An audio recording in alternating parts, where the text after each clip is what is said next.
चलो बेटा, अब इसमें नेक्स्ट टॉपिक हमारा क्या है, वर्सेटाइल नेचर ऑफ कार्बन। तो वर्सेटाइल नेचर से क्या समझते हो आप? थोड़ा अलग हटके नेचर है कार्बन का। कार्बन क्या करता है, बहुत ज़्यादा वैरायटी ऑफ कार्बन कंपाउंड, अपने खुद के कंपाउंड बना लेता है वो। ठीक है, बहुत सारे कार्बन कंपाउंड बनते हैं। अगर मैं बात करूँ, एल्केन एल्कीन एल्काइन बन रहा है, फिर फंक्शनल ग्रुप वाले बन रहे हैं, बहुत सारे बनते नहीं बनते हैं। तो क्यों है ऐसा? कंपाउंड बनने का मतलब क्या, बॉन्ड बन रहे हैं कार्बन के। तो कार्बन क्या करता है बेटा, सबसे पहली चीज़ क्या है, क्यों बनाता है इतने सारे कंपाउंड? ये वर्सेटाइल नेचर है क्यों? सबसे पहला रीजन क्या है इसका, टेट्रावैलेंसी। ये कितने बॉन्ड बनाता है? ये 4। दूसरे एलिमेंट देखो कितने बॉन्ड बना रहे थे, कोई 3, कोई 2, कोई 1। ठीक है, सुना रही थी बात? तो कार्बन कितने बॉन्ड बना रहा है आपके? 4। इसलिए क्या बोलोगे, इसका वर्सेटाइल नेचर का पहला रीजन क्या है, इट हैज द टेट्रावैलेंसी, यानी कितने बॉन्ड बना रहा है ये, 4। इसकी वैलेंसी 4 है। ठीक है, पहली चीज। दूसरी चीज क्या है, इसकी सेल्फ लिंकिंग प्रॉपर्टी। ये कार्बन कार्बन आपस में चिपकता नहीं आता, बहुत बड़े बड़े कार्बन बना लिए। ठीक है, तो उसको क्या बोलते हैं हम, self linking property of carbon. उसको प्यार से बोलते हैं कैटेनेशन, और ये डिफाइन करने के लिए बहुत आता है। डिफाइन कैटेनेशन कैसे डिफाइन करोगे, it is the self linking property of carbon, यानी कार्बन कार्बन से क्या करता है, लिंक हो जाता है। ठीक है, सेल्फ लिंकिंग इसलिए बोलते हैं इसको। सेल्फ मतलब अपने आप, लिंकिंग मतलब लिंक कर जाना, एक कार्बन दूसरे कार्बन से लिंक कर जाता है, that is self linking property. Clear है? और तीसरी चीज क्या है बेटा इसकी, व्हाट इज द तीसरी चीज? सबसे पहले ये कर रहे हैं हम, हाँ, तीसरा रीजन इसका क्या है, ये लॉन्ग चेन कंपाउंड बनाता है। ठीक है ना, अरे हो सकता है तीन कार्बन की चेन हो, फिर 5 की होगी, फिर 15 की होगी, फिर 20 की होगी, फिर 25 की होगी, 30, 50, 60 ऐसे भी हो सकते हैं ना कार्बन जुड़े हुए एक दूसरे से। ठीक है, तो लॉन्ग चेन कार्बन कंपाउंड बनते हैं। ठीक है, अब यहां पर क्या लिख रहा हूं मैं, नेक्स्ट टॉपिक, वर्सेटाइल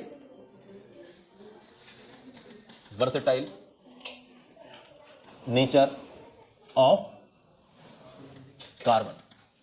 तो वर्सेटाइल नेचर ऑफ कार्बन से समझते क्या हो आप लोग, it forms the variety of its compound.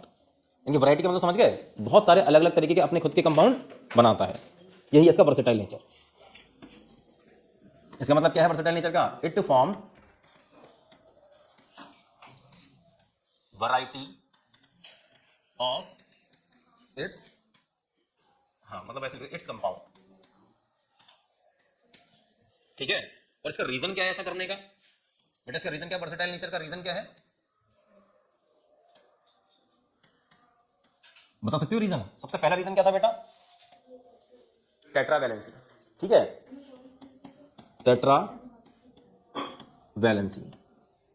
ठीक है, टेट्रावैलेंसी का मतलब क्या है, इट फॉर्म्स 4 कंपाउंड, नहीं 4 बॉन्ड, इट फॉर्म्स 4 बॉन्ड्स, यानी कि 4 बॉन्ड बनाता है। अच्छे खासे 4 बॉन्ड बहुत सारे होते हैं, चारों दिशाओं में फैल सकते हैं। ठीक है, दूसरा रीजन क्या था बेटा इसका, कैटेनेशन। सबसे पहला क्या है रीजन इसका, टेट्रावैलेंसी, इसको एक्सप्लेन कर दिया तुमने। और दूसरा रीजन क्या है बेटा इसका, कैटेनेशन। तो what do you understand by the catenation? It's self linking property. क्या है बेटा, सेल्फ लिंकिंग प्रॉपर्टी। किसकी प्रॉपर्टी है self linking? Of carbon atom. ठीक है, यानी खुद से अपने बॉन्ड बना लेता है। मैं इकट्ठे चारों चीजें समझा दूंगा एक साथ। नेक्स्ट चीज क्या है, हाँ, इसका स्मॉल साइज, इसकी वजह से क्या बनाता है, ये लॉन्ग चेन कंपाउंड्स बना देता है। ठीक है, because of its small size it forms long chain compounds. ठीक है, अब देखो क्या है, अब मैं इन सभी चीजों को कर रहा हूं, जोड़ रहा हूं और एक कंपाउंड बना रहा हूं। देखो सबसे पहले तुमने क्या देखा था, ये कितने बॉन्ड बनाता है बेटा, 4। This is what, tetravalency. पहली चीज सेल्फ लिंकिंग प्रॉपर्टी, समझ में आ रही है बात? अच्छा, सेल्फ लिंकिंग प्रॉपर्टी थी, उसी की वजह से क्या हुआ, क्या लॉन्ग चेन कंपाउंड बन गया नहीं बन गया, ऐसे करके देखो सारी चीज समझ में आ गई तुम्हारे।